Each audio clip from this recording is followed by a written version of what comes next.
चिखली शहरामध्ये 75वा प्रजासत्ताक दिन हर्ष उल्हासात साजरा। 26 जानेवारी 1950 रोजी भारतीय राज्यघटना स्वीकारल्यानंतर या दिवसाची आठवण म्हणून प्रजासत्ताक दिन साजरा करण्यात येतो। 1947 मध्ये भारताला ब्रिटिश राजवटीपासून स्वातंत्र्य मिळाले असले तरी 26 जानेवारी 1950 ला भारतीय राज्यघटना अंमलात आली आणि देश प्रजासत्ताक म्हणून घोषित करून एक सार्वभौम राज्य बनला। प्रजासत्ताक दिनाचा सोहळा देशभरात मोठ्या उत्साहात साजरा केला जातो। त्याचप्रमाणे चिखली शहरात सुद्धा मोठ्या हर्ष उल्हासाने व देशभक्तीच्या वातावरणामध्ये प्रजासत्ताक दिन साजरा करण्यात आला। तहसील कार्यालय चिखली येथे तहसीलदार सुरेश कवडे यांनी तर नगरपालिका कार्यालयात मुख्याधिकारी अजय करवाडे यांनी राष्ट्रध्वज फडकविला।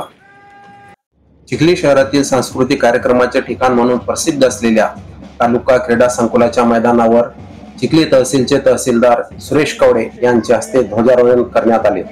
यावेळी प्रमुख पाहुणे म्हणून चिखली तहसीलचे तहसीलदार सुरेश कवडे व चिखली विधानसभा मतदारसंघाचे आमदार सौ श्वेताताई महाले पाटील यांची विशेष उपस्थिती होती। सकाळी 8 वाजता झेंडावंदन करून राष्ट्रगीताने सलामी देत कार्यक्रमाची सुरुवात करण्यात आली।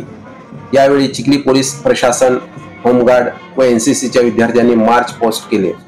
प्रजासत्ताक दिनानिमित्त प्रमुख पाहुणे यांनी उपस्थितांना प्रजासत्ताक दिनाबद्दल अवगत केले। महामानव डॉक्टर बाबासाहेब आंबेडकर यांनी जे संविधान आपल्याला दिलेलं आहे त्या संविधानाला स्मरण करून, त्या संविधानाला वंदन करून मोदी साहेब या ठिकाणी काम करत आहेत आणि त्याच पावलावरती आम्ही सगळेच जण काम करत आहोत। प्रजासत्ताक दिनानिमित्त सांस्कृतिक कार्यक्रमाचे आयोजन करण्यात आले होते।